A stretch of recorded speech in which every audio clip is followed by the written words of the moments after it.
Thanks for watching the video. This is Pascal for EMP Reviews. This is a synopsis and review of Doctor Strange and the Multiverse of Madness.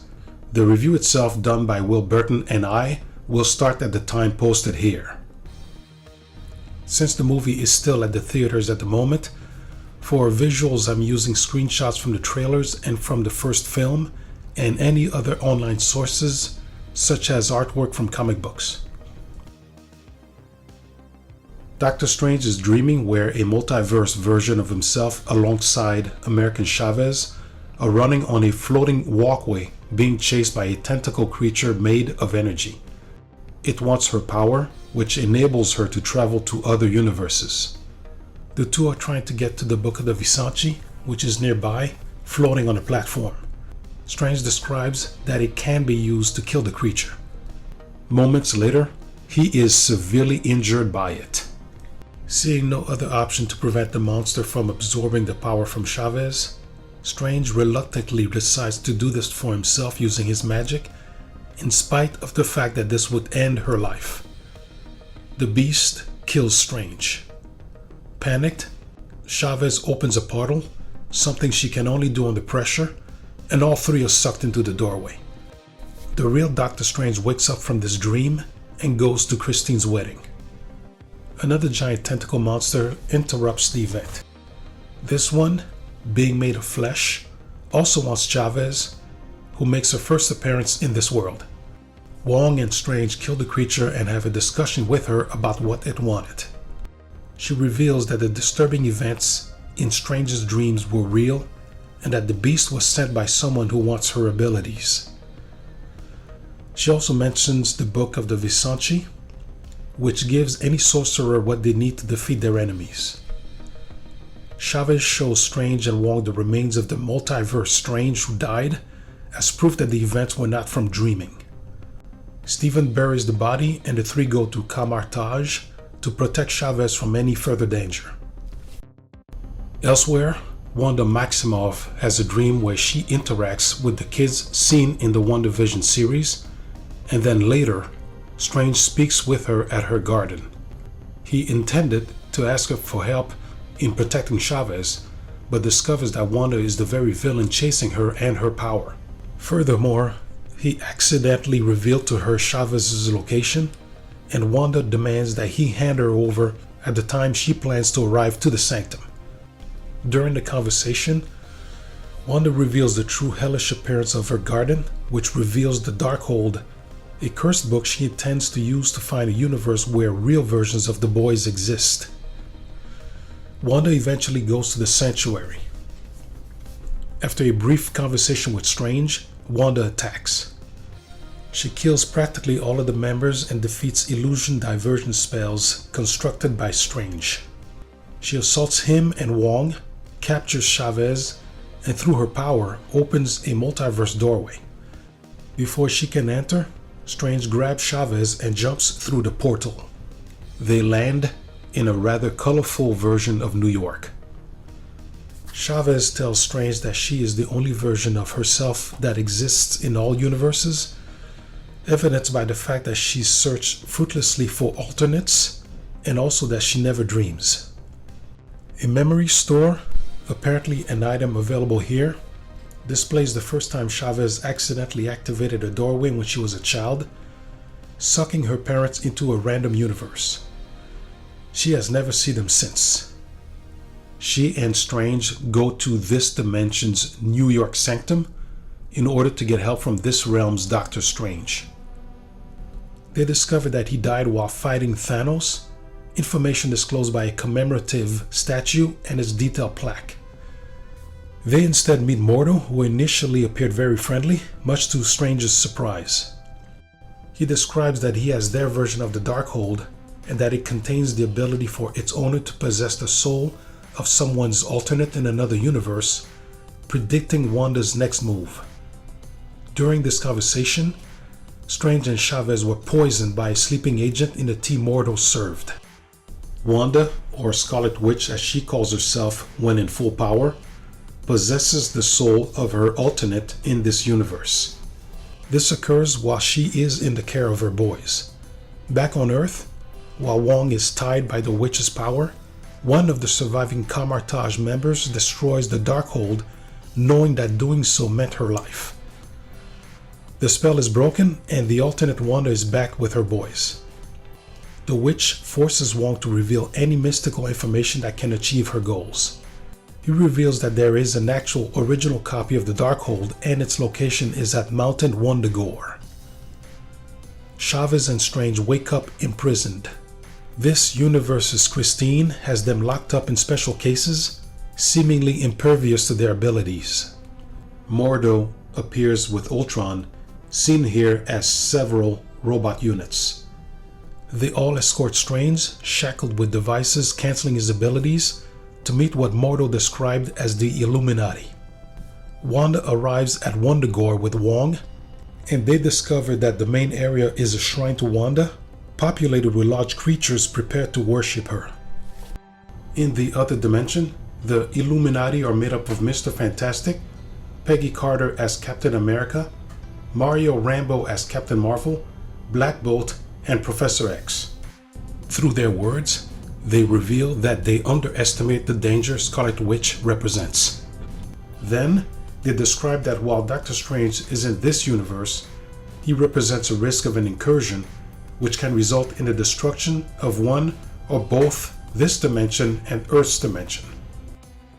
Tired of Wong's attempts at reasoning with her, the Scarlet Witch blasts him off the platform's cliff and then uses the original copy of the Darkhold to regain her alternate soul, a process called dreamwalking by Mordo.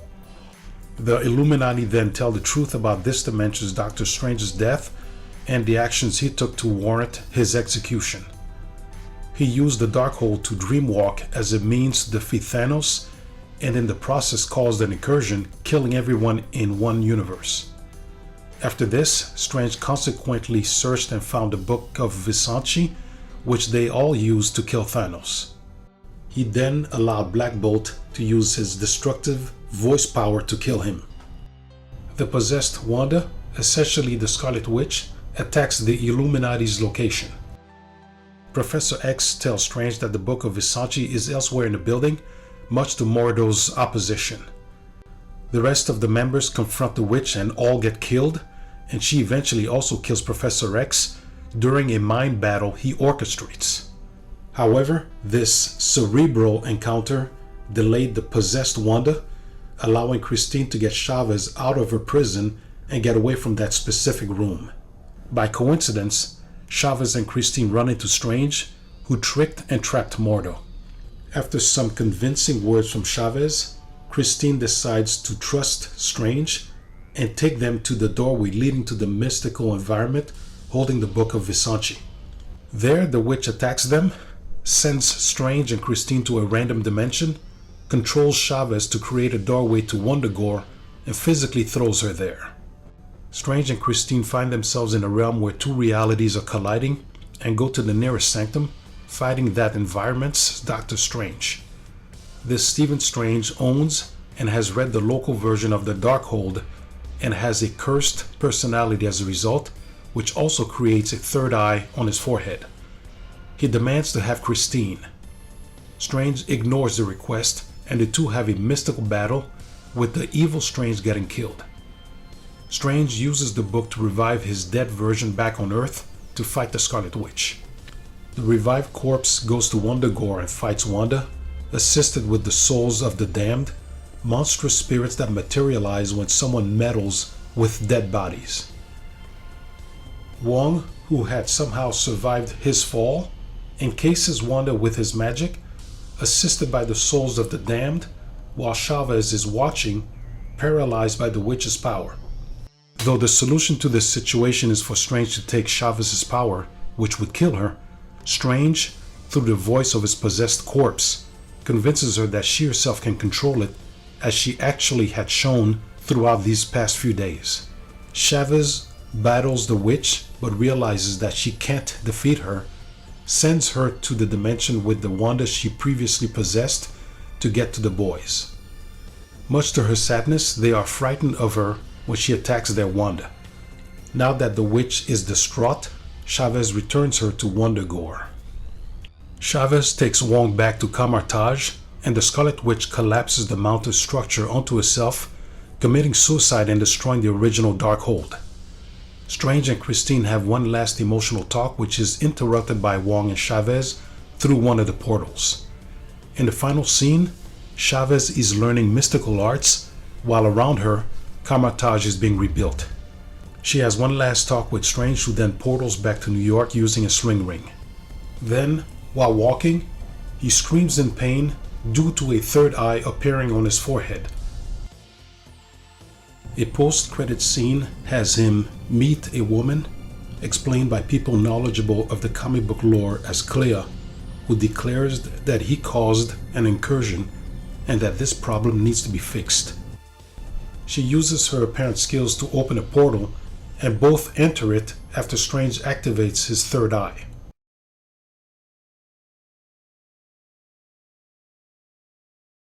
Okay, thanks for watching the video. This is the second part where we're doing the review. Will Burton is here again.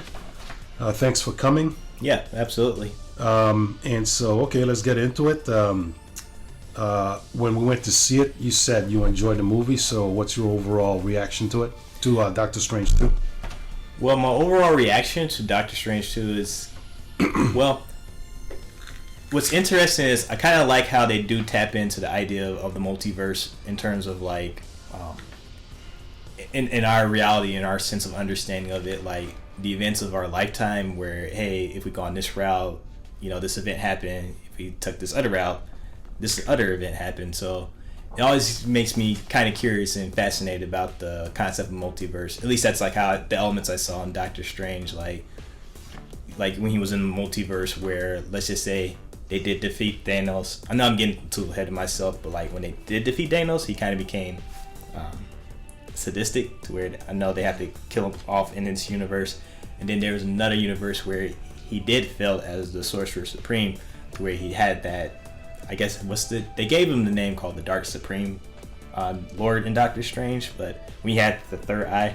Oh, okay, yeah. Yeah, but that's what I mean by like the concept of multiverse, where even if you were to picture yourself, like if you took a different career path, like the events have transcended, like it leads to a different set of events that you never thought you could imagine, essentially. At least, if that makes sense. I think what you're referring to is, I'm trying to think, because I do recall something like this happening in Star Trek Next Generation. I'll have to check, because what we have to make a difference of here is, because I don't think what you described is exactly what's happening in this Marvel universe. In this Marvel universe, I believe she said, first of all, I think Chavez said there's 72 universes, and she's the only one in all of them. But the point is that they exist within themselves, and I think at the end when he meets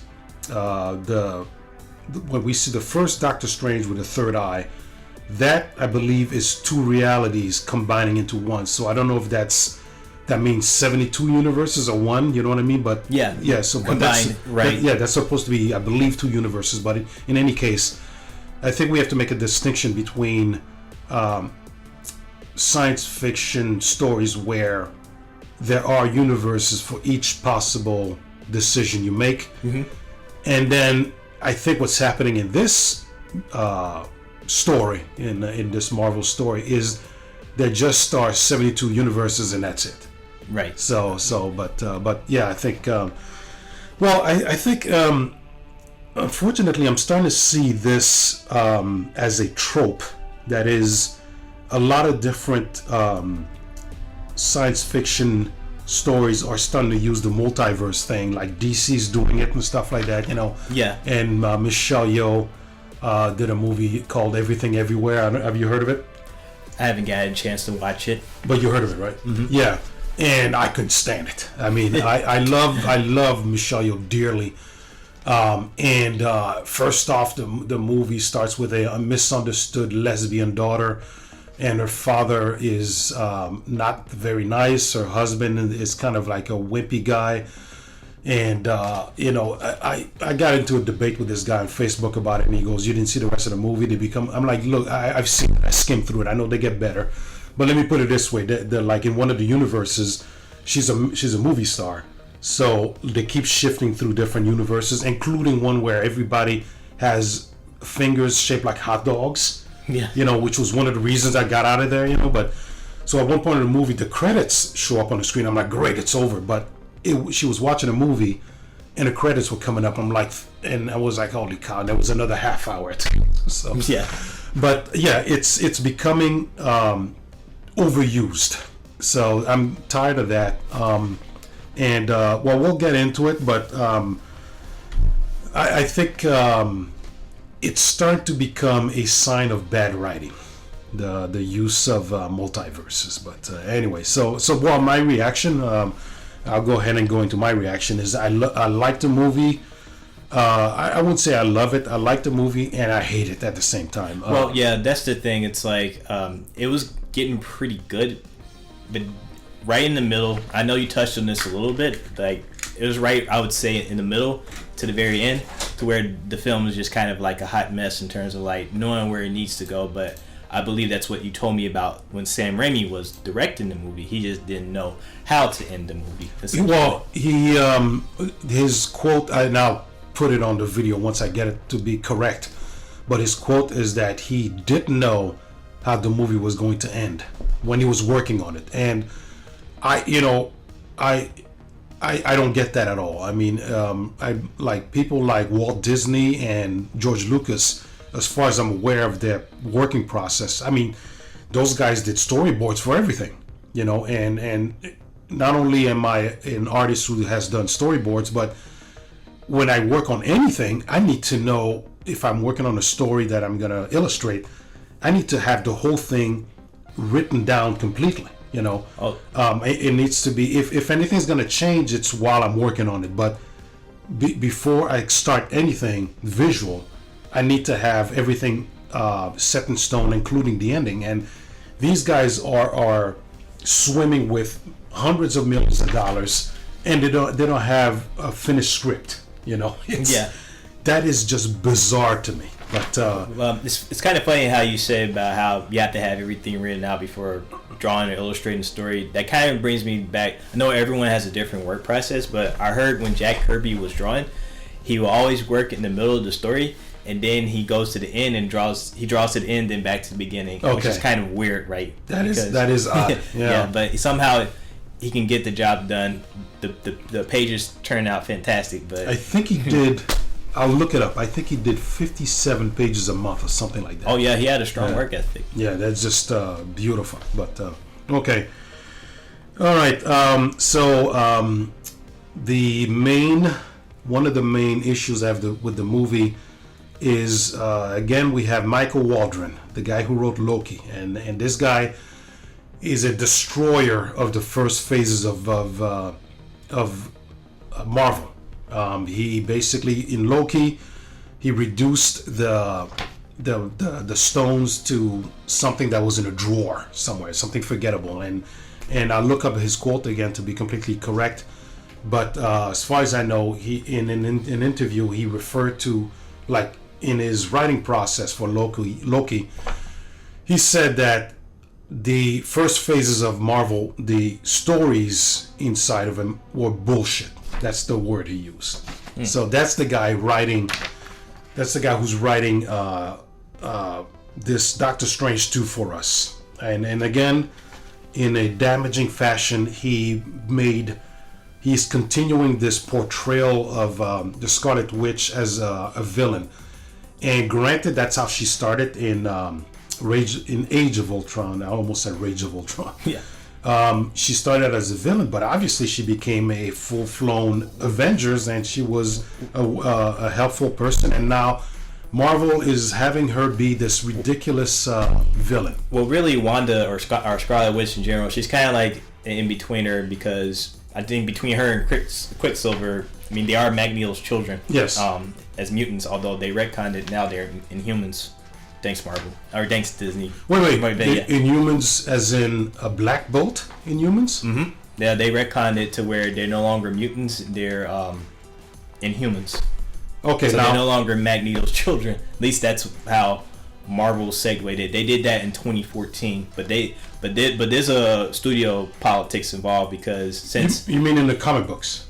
Yes. Oh, okay. Yes. All right. Like in the comics, they were mutants, but in some point in 2014, and like I said, this is movie politics because since the Disney MCU trying to fight to get the Scarlet Witch and Quicksilver, X-Men got their half of Quicksilver using their version. Yeah. And I know that MCU had to kill it all, but I think Disney somehow intervened to where they have to influence the Marvel writing staff to make Scarlet Witch and Quicksilver Inhumans rather than mutants. Okay. But before I go off on a tangent, I mean, it's like she's kind of in the middle. Like there was a comic, like she can be good and bad, but I remember there was a comic that came out in 2000s called House of M. Yeah. She was a big deal around there, but she said that major line that said no more mutants, and that decimated half the mutant population. So many mutants lost their powers.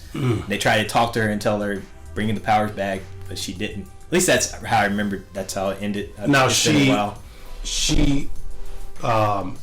removed with her powers. She removed all the mutants' powers. Yeah, I guess she worked the reality bending to some mutants lost their, like the Blob. He lost his powers. I think Rogue, she affected all of their powers basically. Yeah, Rogue. Wow. Okay. Lost their powers, I think, but it's been a while. That book came out in 2005, and that was one of my favorite artists, Olivier Coipel. Drawn that. I have House of M here on my computer, and those artists are just amazing. The colorists are pretty damn good too. They make a big difference.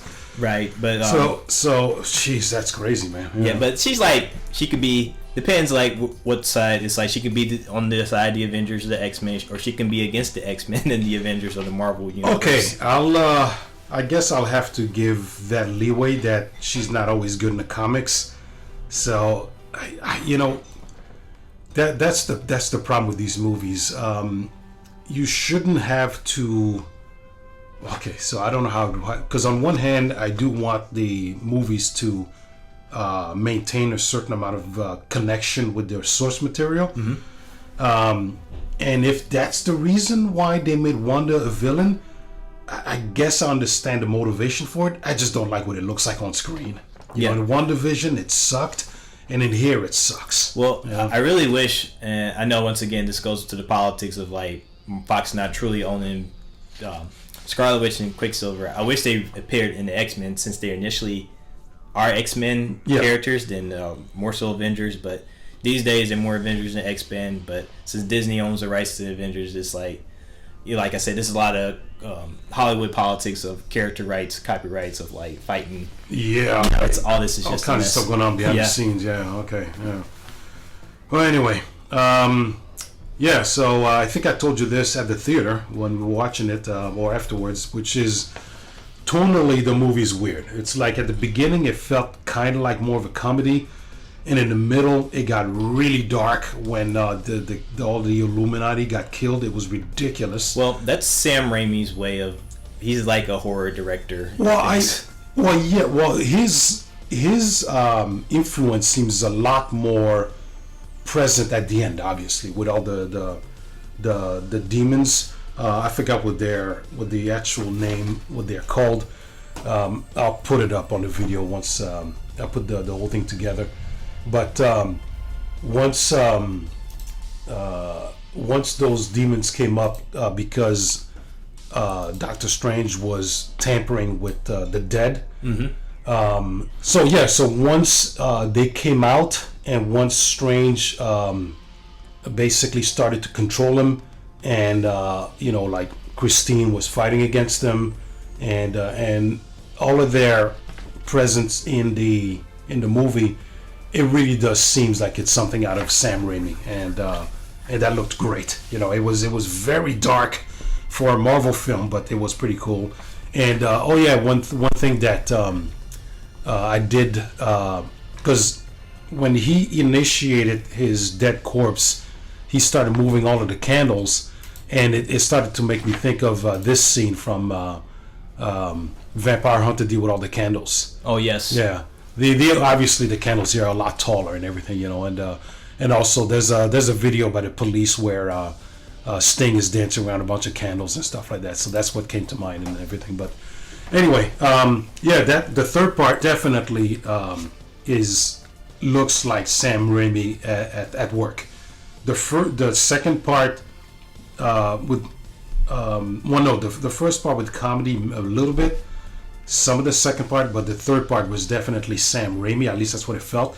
But yeah, they were different, and I think this is, I'm not sure, but I believe it's the first time in the credits it says a Kevin Feige production. So Kevin Feige is now producing stuff because his hand is also in the Miss Marvel TV show, I think. Mm-hmm. I'll have to look that up. So now he's meddling with things, and I don't know. That sounds like a bad idea to me, you know. But anyway, yeah. So another negative thing is I really don't like the portrayal of Doctor Strange. So he accidentally gives up Chavez's location. After all of these years, the guy is still hung up on Christine. At the end, he tells Christine that he loves her. She has no reply to it. What it made me think of is like a slight quick segue is a movie called Licorice Pizza. I forgot to look up the director, but I'll put it up in the editing. It's this weird movie where it's very entertaining. It's a timepiece, like in the 70s, but the main woman that this kid is after is always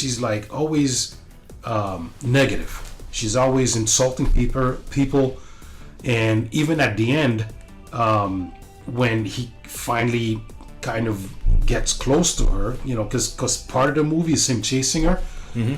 She's still insulting him, you know, and this is kind of like what it felt like. It's like, you know, finally the whole thing is done, and they have an intimate moment, and he tells her he loves her, and she wants nothing to do with him, you know. And then they're interrupted by Wong and Chavez and stuff, you know. So of course, I mean, and I guess I really did thought that Doctor Strange will mature just a little bit, but he still has that ego, that arrogance, with the sarcastic jokes and whatever. Like, he still is a guy that doesn't quite mature and take himself too seriously, like I would say with the comic book version of him. He had to stop himself at one point because he was like verbally attacking Chavez, and then he finally came to his senses. And I don't know. See, these days I can't tell when stuff like that happens. I gotta wonder if it's something that just happens in a story, or if it's another attempt at making a guy like that look stupid, basically, you know. So, but anyway, yeah. So we there's a kind of an overly unnecessarily mean-spirited tone to the story. Like, Wanda just, you know, goes into camouflage and just kills people mercilessly. I mean, it was ridiculous. I mean, and again, my mind is still back in at the time of Civil War, you know, when she was completely distraught because she killed people by accident, you know. Oh, and in Wakanda, right? Yes, yeah, you know, and you know, and granted, they're trying to control her, you know, like Vision prevents her from leaving and stuff like that, but she, you know, you like her basically. You like her at the beginning of WandaVision, and then now that she's a complete villain, and it's over the top with her. I didn't care for that too much. It was just ridiculous. Well, you know? Now I'm sure on Marvel's end, at some point, she does have to become the villain, or she may go back to her villainly ways, kind of like, I guess in Loki at some point, even though Loki's like the anti-hero now, but maybe he'll go back to be a villain. Yeah, well, Loki is a wasted opportunity because okay, so he dies in Endgame, and then because they go back in time, he gets a hold of one of the stones. It's still the Tesseract at that point.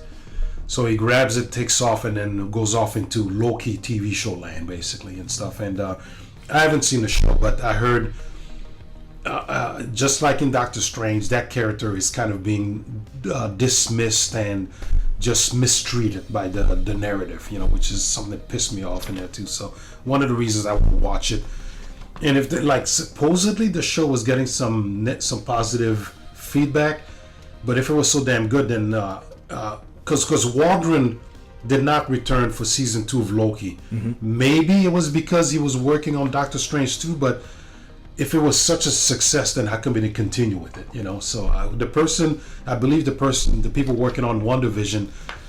Then again, I don't know if there's going to be a season 2 of WandaVision, but I believe they abandoned the project. I'm not sure. I thought WandaVision was a miniseries. Yeah, that might be it. I might be wrong there.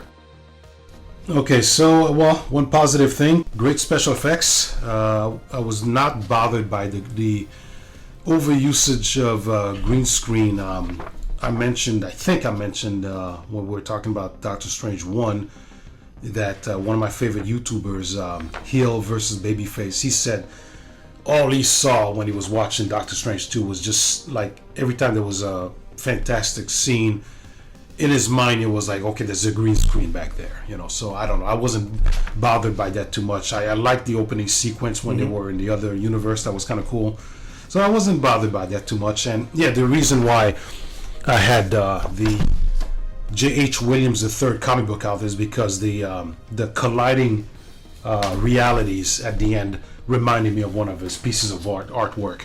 Yeah, he's I'll put up some images of his work when I put the video together. But clearly, like an awesome artist.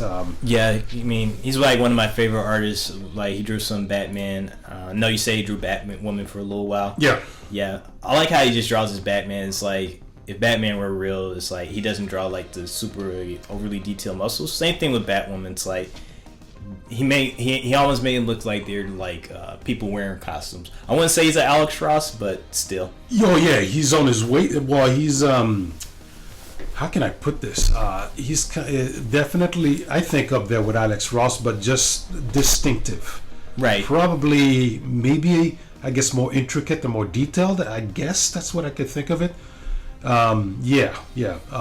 Because I'm trying to be careful because I don't want to insult Alex Ross or Williams. No way. Yeah. But they basically have distinctive style, but they do seem to have more traditional materials, like oils and watercolors and stuff like that. That's what it seems like. Because it looks like they work more. I mean, sometimes, for J.H. Williams, there were some Batman books where it looks like he did higher colors, but then I think by the time he was working on the Batwoman books, and the covers specifically, it looks like it was done in watercolors, gouache. There seems to be a mix of different mediums. It's kind of like, and I'll put up an image of this real quick. There's a guy, Fernando Fernandez, he did this thing in the 70s called Zora, and I'll show you that eventually. But just insane. Like, I think every page had every medium you can think of. Oils, pencils, everything. That's what Williams reminds me of. But okay. Yeah, this is a nitpick. As impressive as the special effects were for Doctor Strange when he was a corpse, you're listening to the words and you're looking at the face, and there's no way that face could articulate the words it was saying, because there was no lips and all that stuff. In the world of comics and supernatural stuff, nothing truly. You always tend to question stuff like, "Hey, how can you do that?" Yeah. Or how can Batman move? Like, you turn your head, he's like one. I'm like, it's like suspend disbelief, basically. Because one of the most like amazing pieces of special effects was Two-Face in the Dark Knight Dark Knight. That was just amazing. I mean, right. And you're looking at that face. I'm like, okay, this guy could not speak that clearly with a face like that. That's crazy. But all right, yeah, it is a bit of a I can't think of this guy's name. I'll put him up. There's another YouTuber who I don't think his beginnings were in the G4, the original G4, but he was part of that crew, and he basically mentioned that it's probably not a good precedent that in order to narratively understand what's going on in a Marvel movie, you now have to watch their TV shows, because this movie says you have to watch WandaVision before watching a movie, and I don't think that's a good decision. I mean, yeah, and that's kind of like what I don't like about most of the MCUs. I mean, they are kind of like building a factory worth of content of shows to watch on TV, the movies, or streaming if you have one of those streaming like Moon Knight just came out. I don't know if I heard it's pretty good, but I don't know if I know it's like 8 episodes because it's a miniseries. But I don't know if I really want to watch it if it's going to have any future elements involved to the MCU in general. I've heard nothing but bad things about it. I watched the last episode because I have an active interest in Egyptian mythology, and then I love giants, like giant robo and giant monsters and all that stuff. And there's 2 giants at the end of beating the crap out of each other. It's fantastic. There's I don't know what the creature is, because if it's an Egyptian deity, that's one I'm not too familiar with, maybe because of the way it looks. But there's a god that has a skeletal bird head that has no neck, so the head is floating. So it's not like Osiris or anything, is it? No, it might be. Again, that's something I'm gonna have to put in the caption. But that's the only reason I watched that final episode is because those 2 giants were beating the crap out of each other, and there's a female deity with the head of a crocodile, and it's so stupid. Like, I think I'll try to keep this segue short, but perfect example in Princess Mononoke. If I remember correctly, some of the deities in there, like there was a pretty big wolf that spoke to her, and I'm gonna have to double check on this because I may be completely off, but I believe there was a big wolf that spoke to her, and it didn't move its lips, it just spoke, and I think that's a better option than to have the lips of a crocodile move when this woman spoke. It just looked stupid, but anyway. Okay, I did not realize that the Illuminati was actually from the comics. Yeah. Because when Mordo says the Illuminati is ready to talk to you, I'm like, that's a stupid name, but apparently that's from the comics. Yeah, the comics, it was Iron Man, Professor Xavier, Mr. Fantastic, Namor. Namor too. Yeah. Okay. Black Panther was in it. Oh, no kidding. Temporarily, but I think the founder members are Doctor Strange, Professor X, Mr. Fantastic, Iron Man, Namor. I think, like I said, Black Panther was in this term, and then Black Bolt. Black Bolt was one of the founder. Okay. But the movie, and the movie just tried to do something a little bit more different though. Well, and now they got the Fox characters too, so they mixed all that stuff in there too. Yeah. And I'm surprised. I didn't know the guy who played Mr. Fantastic was Jim from The Office. Oh yeah. Well, he in this and in A Quiet Place, he now has a beard. So that's why he's and that son of a bitch is married to Emily Blunt. Man, I love Emily Blunt, man.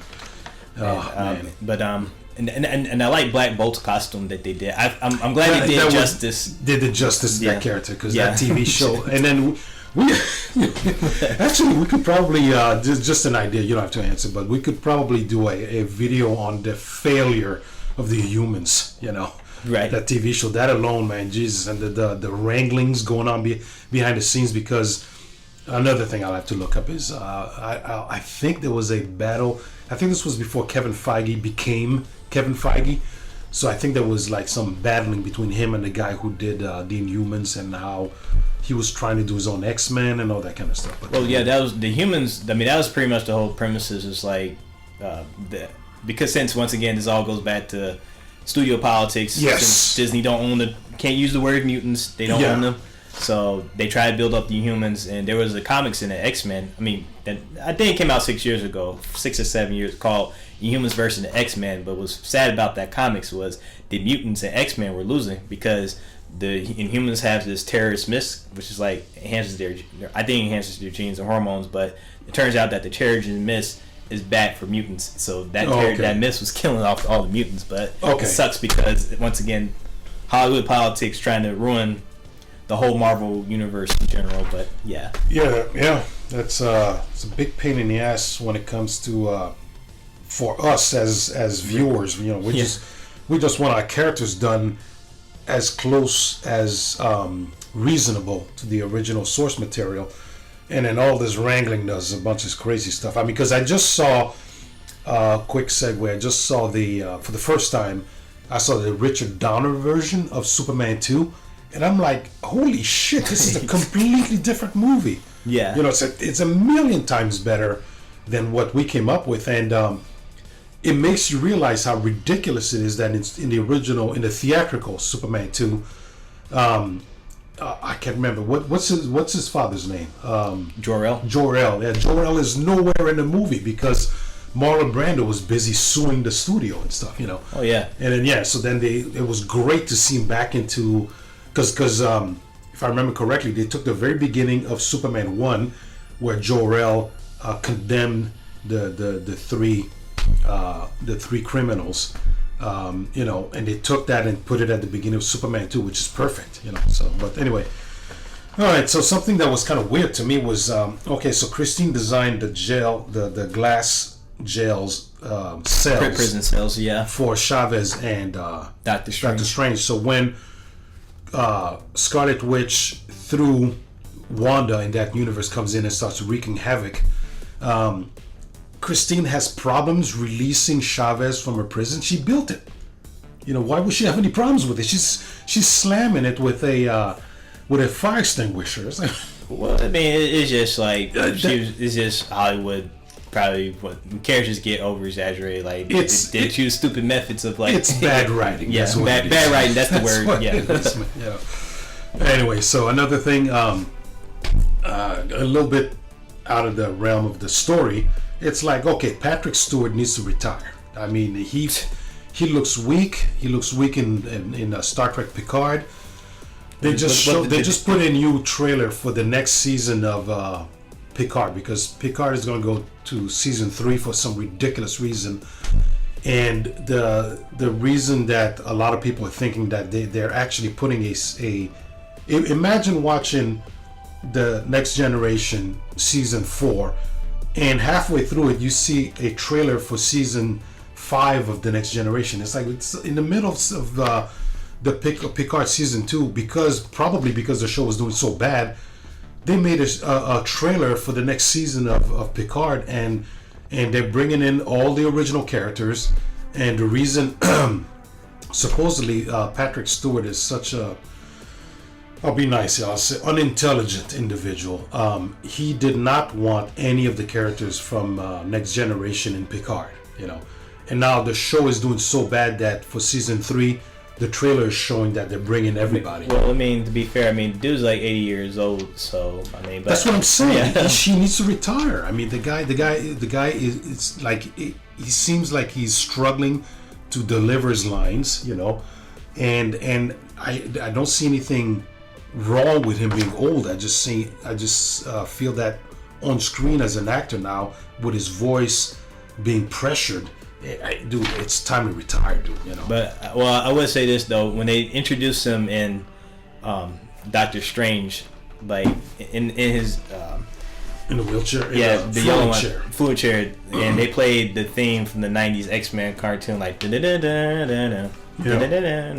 Yeah, I thought that was a nice little touch. Like, yeah. So, you know, in I don't know, if it was 15 years ago, I would be happy to see this, you know. But considering what Marvel has been doing with their properties, especially with TV shows, and especially what happens to these characters, it's like, ugh. But let me, because I will definitely bring that up again. But let me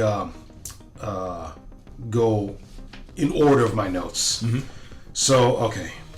The death of all of those characters was ridiculous. I mean, it's like the first introduction of Mr. Fantastic under the Disney umbrella, and he gets shredded. Yeah, he's supposed to be the smartest man in the Marvel Universe. You know, and I didn't know this. Like, there's a guy on YouTube called Nerdrotic, who's a comic book aficionado. Mm-hmm.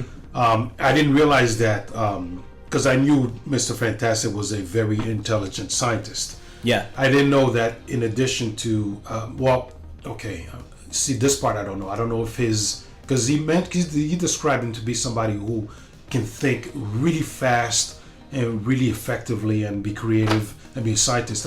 And it's at a point where it's supernatural. I didn't know that. Well, it's like and he has that right, because in Marvel's inception, I mean, the Fantastic Four was like the start of the whole Marvel universe. Yeah. But it's like, you know, he outsmarted like a lot of people. Like when Black Panther was first introduced in Fantastic Four, he beat the Thing, he beat the Invisible Woman, he beat the Human Torch, but he couldn't beat Reed Richards. Okay. And even the whole Marvel universe in general, like they brag about two of the smartest men are Doctor Doom and Reed Richards. So it's always like the battle between those two heads. Yeah, the intellects. Yeah. Well, but I hadn't realized that his intellect was supernatural. Like, well, that's what makes him more interesting. Because I don't like his stretchy powers that much. Like, it's kind of like outdated. It seems a little odd. Well, it does seem kind of an odd power to have attached to a scientist. Yes.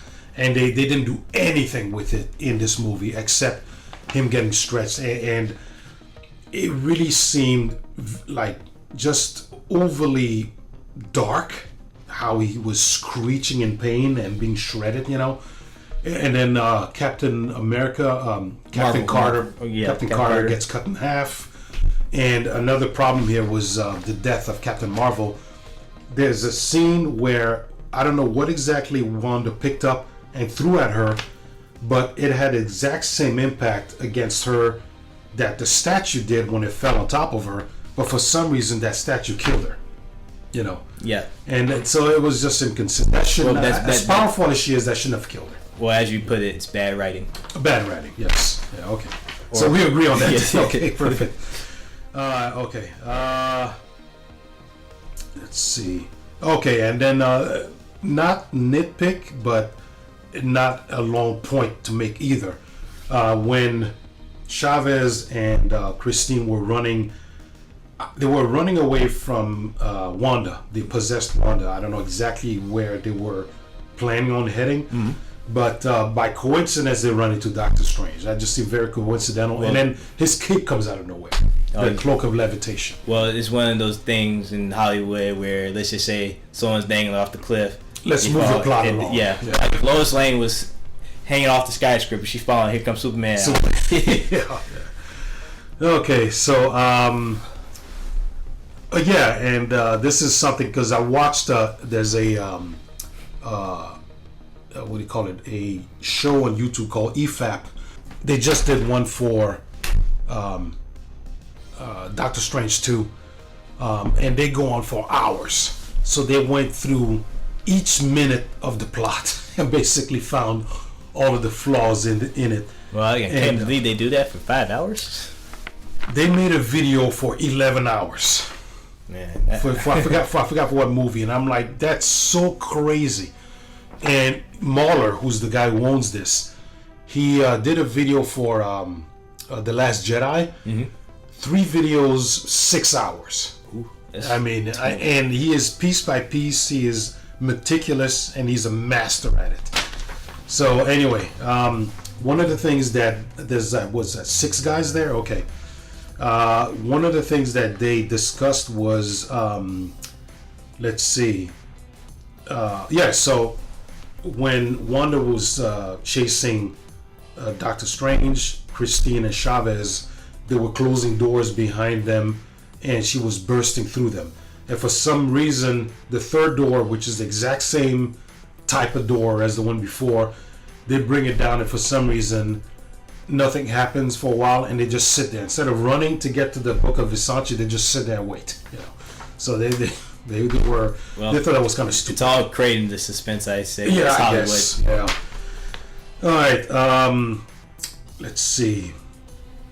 Okay, so when they go to the realm of the two colliding realities, and the guy says, this is something I thought, but the EFAP people take on it is pretty funny too, which is so Christine and our Strange are into this colliding reality, and they go to the sanctum there, and they run into the Doctor Strange that's been soiled by that Darkhold, because you get affected if you read it. He says, okay, prove to me that you're Doctor Strange. The guy has a cloak of levitation on him. He has the full garb. He looks like Doctor Strange. Why would he have to prove himself? Because he could be someone else. He could be Baron Mordo in disguise. I don't know. It's not like it's low-key with the disguises, but anyway. And so my point is, he says this story about his sister dying, which is taken from the comic books. I didn't know this. This is something the EFAT guys mentioned, that the death of his sister is something that happened in the comic books. They mentioned that it's a weird storyline to bring into the movie. It comes out of nowhere. I was kind of, my point with it is, how would that be a proof that he's the Doctor Strange, because there's no guarantee that would be the exact same narrative in that universe, because the universes have alternate versions of yourself, but the stories aren't the same, Well, everything could be the same from the backstory. It seems like this is another trope about multiverses, right? Where the backstories are the same, like where the backstory is the same, but I mean, the events can change when they're in lifetime as adults. Okay, so, I mean, has that been? Have you seen that, or do you not know that for a fact, or is it just speculation? Well, it's just. Well, I'm just paying attention to this is just me just being an avid comic reader. Okay. Like for instance, DC got this Black Label, but it's like Elseworlds version of these characters. Like what happens to this and that. Like in Batman's, or Sean Gordon Murphy's Batman White Knight, like Jason Todd was the first Robin instead of Dick Grayson. Okay. Versus like Dick Grayson being the first Robin, and Jason Todd's like the second one. And well, that's the problem, man. You rewrite you dive into the same narrative over and over, and you start meddling with stuff, because because the movie The Batman, that kind of rewrites a lot of Martha Wayne and all that stuff. And granted, that's from the comic books. Or like the Batman movies, for instance, like in terms, it's all the same. Like he gets killed by his parents, but in the Tim Burton movie, it wasn't the guy Joe Chill, it was Jack Napier, the Joker. Then well, that's a problem because you come in with a director who doesn't want to pay complete attention to everything, and then it's the Joker who kills his parents. Because for a while I thought that was canon, and I'm like, what's this? And it's just Tim Burton, basically. Right, because I grew up with the Burton movies and the animated series, but even the animated series took some liberties of its own, but there were some pretty good character decisions that they made. Like I'm just trying to think, like Mr. Freeze, for instance. Like Mr. Freeze was kind of like a goofball in the comics, but they kind of made him a tragic character, and Clayface in the animated series. Yeah, definitely. They borrowed some elements. They borrowed elements from Basil Karlo, who was an actor like Matt Hagen in the animated series, and they used the character's name in the comics, but they used Basil Karlo's backstory to make Clayface like a tragic character. Okay, so I remember complaining about this when we went to see the movie, which was the battle between the Stephen Strange from the colliding realities with the third eye, fighting our Doctor Strange with musical notes. I'm like, is that from the comics or anything? Or because that seemed out of nowhere, made no sense. Well, they're sorcerers. Sorcerers do crazy stuff. It just didn't make any sense to me, man. I don't know, but okay. So I hadn't realized that this was a movie with a score composed by Danny Elfman, and he's one of my favorite composers. So he did a lot of stuff.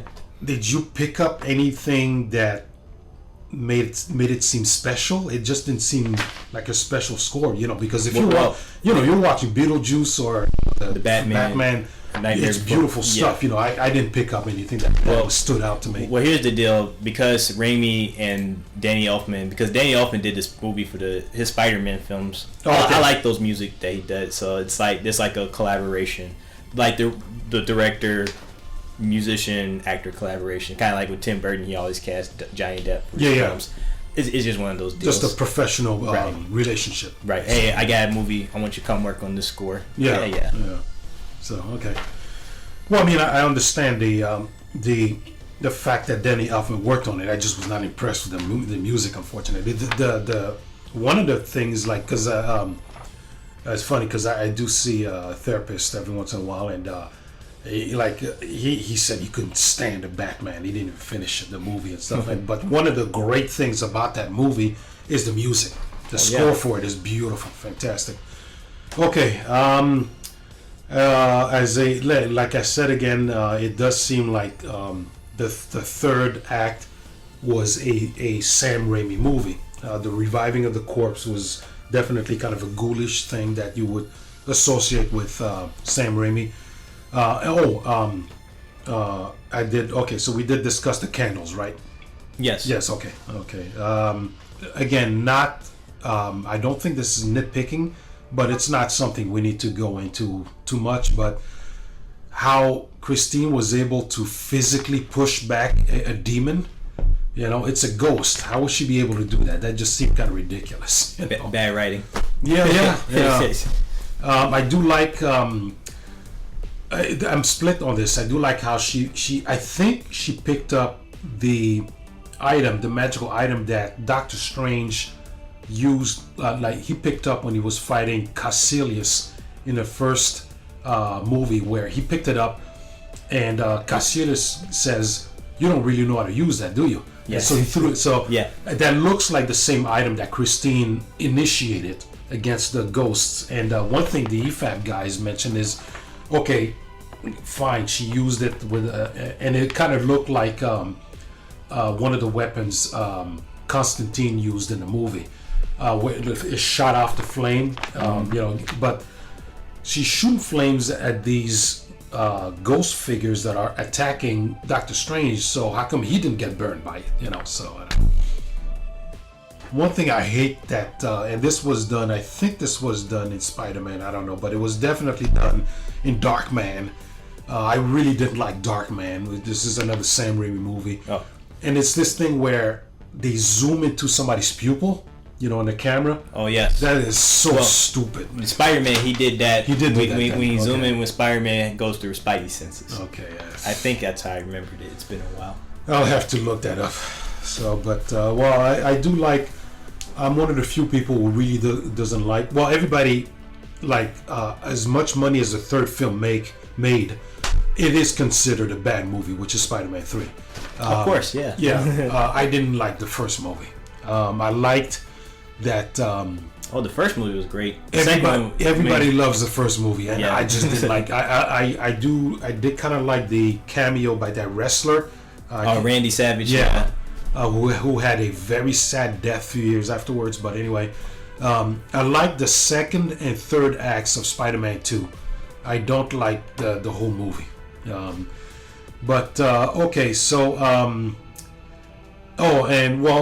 to give my praise to Sam Raimi, I like Drag Me to Hell a lot, and like I said, the two parts of Spider-Man, the second and third act. I'll have to look it up, but I don't think he directed these two TV shows, but he definitely was involved in it.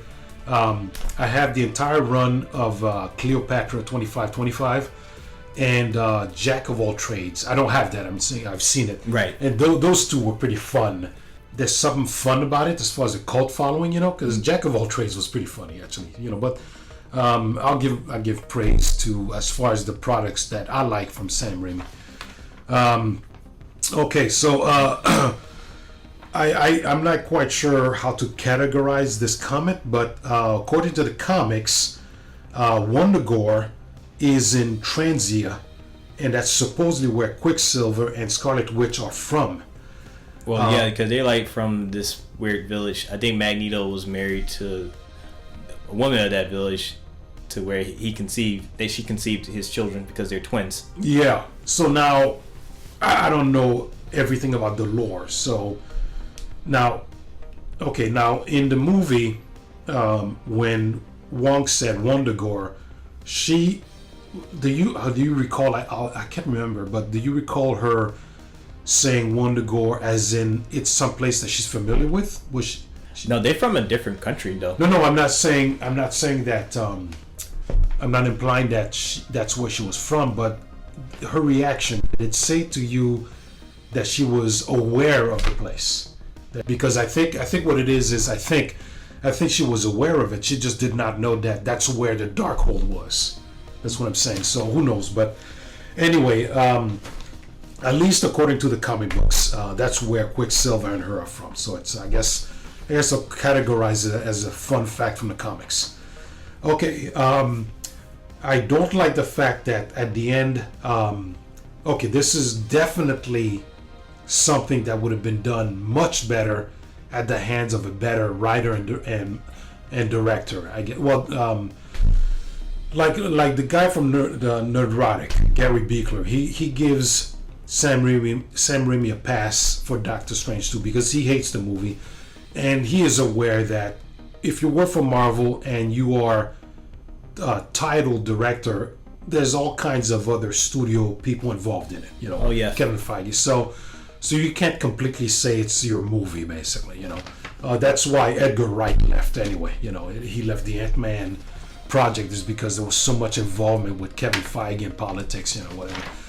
Okay, so my comment here is that okay, so Wanda is encased in a bubble maintained by Wong and the demons, and Wong is like, okay, she's about to come out, and then just like at the beginning when the alternate universe version of Doctor Strange is about to kill Chavez because he can't allow the tentacle magical creature to get a hold of her power.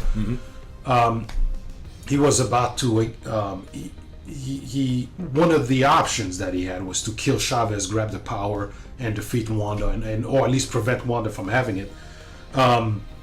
So of course, you know, he can't do that as being the central character in the story. So he tells her, okay, you actually have the power to control this. And nowhere in the movie was there any kind, because he says you did it before, I guess is what he says, you know, and they make it seem like it was always within her that she had the power to use to be able to control the portals. Yes. And it would have made sense if there were times in the first and the second act where she was trying to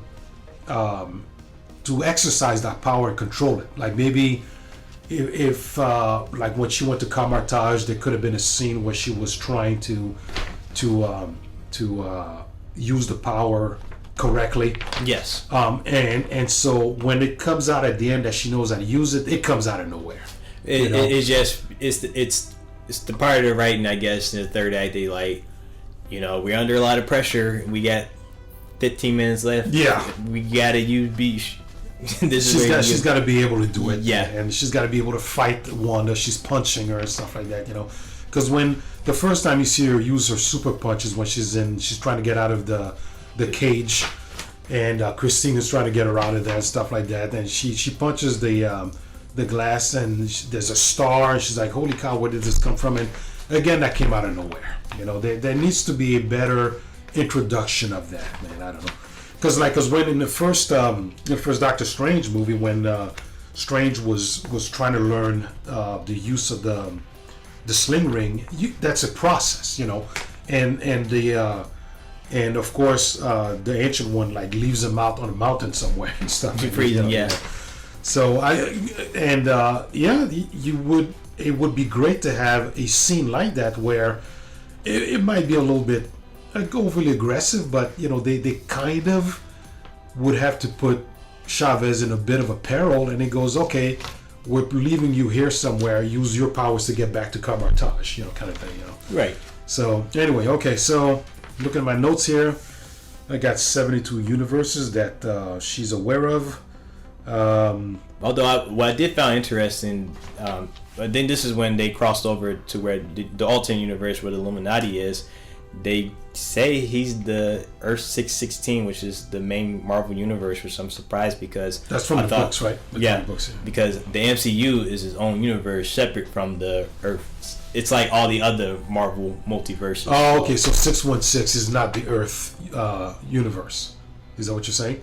In the books, it's not the main. Earth 616 is the main Marvel universe. Oh, but they're trying to say this Doctor Strange, the MCU Doctor Strange, is the Earth 616, which I found it weird because since he is part of the MC universe, like shouldn't he be a separate Doctor Strange from the Earth 616? Oh, okay. Yeah, I thought that was interesting. Like, well, what's their universe? It's 838. Is that what it was? I'll look it up. I think that's what it is. Right. But okay, so another quick thing. This is from the EFAP guys.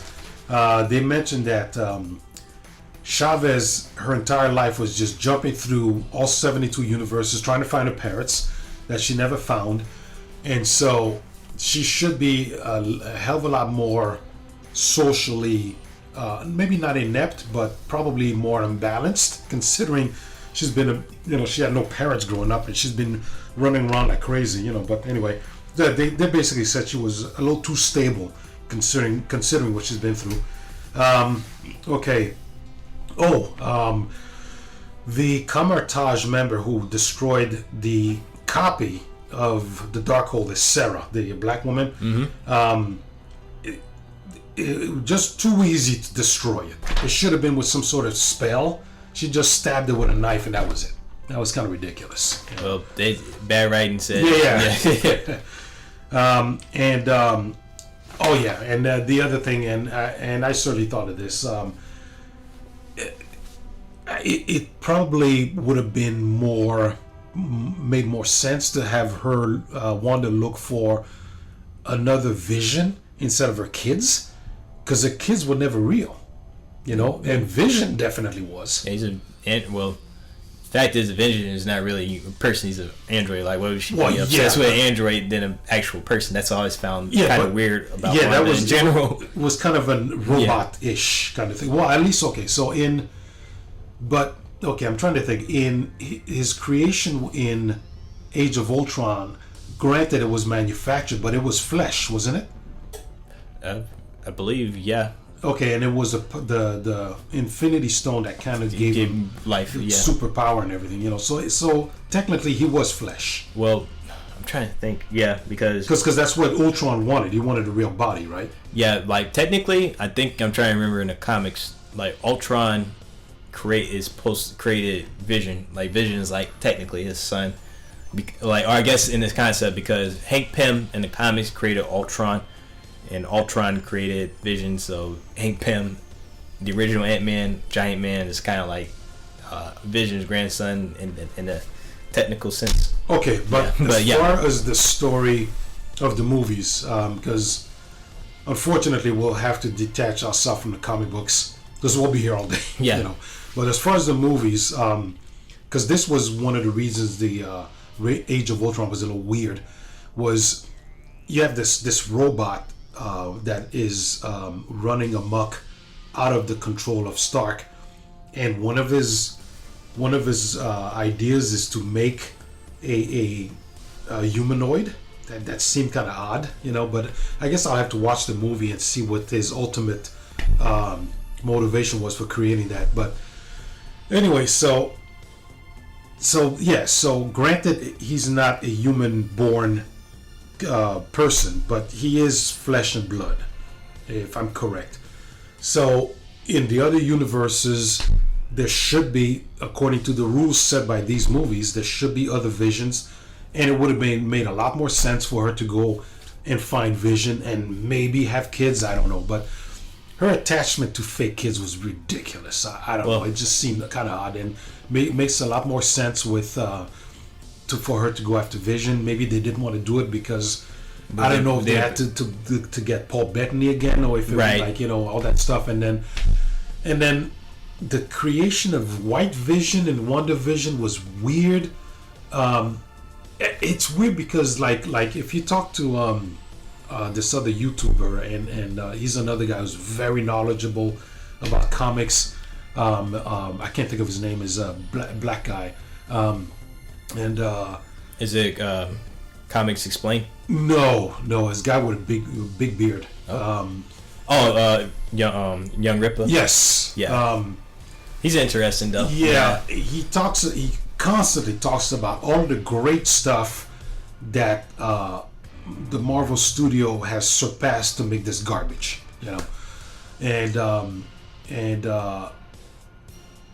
so what I'm also seeing is the stuff that they are taking from the comics tends to be the bad stuff.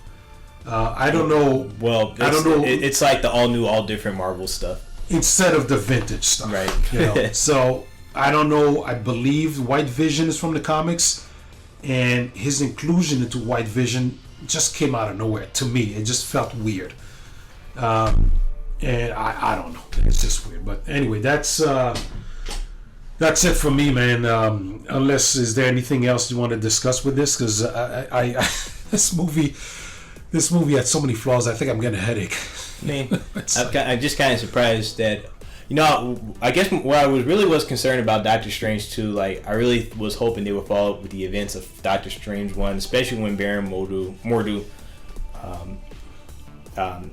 after he kind of took the power. At the end and everything. Yeah, like, they were going to build him up, but in this Strange, even in the multiverse version of Baron Mordo, to be kind of a main villain kind of thing. Yeah, he still was a main villain. It's like, they were still kind of buddies, but they were still bitter about, I don't know. It's kind of like Professor X and Magneto. Right, yeah, it's a love-hate kind of thing. Yeah. Yeah. So absolutely. Like, and especially since we did the first podcast and the first video, and because I love the movie already, it might be my next Blu-ray, and watching it for that purpose, and with all this stuff that I mentioned that I picked up, that I missed before, that makes all of that stuff makes me enjoy the movie even more. And this movie is not a continuation of that at all. It's a continuation of WandaVision into the is it, what's the last home Spider-Man? No Way Home. Was that No Way Home? No Way Home. It's a continuation of that, probably a bit of a continuation from What If, really. I don't know if you've seen those. Because I don't really care about the What If. Yeah, exactly. Yeah, because Captain Carter's in there. Because that's where she's from. It's just So anyway, so I guess we'll end it here.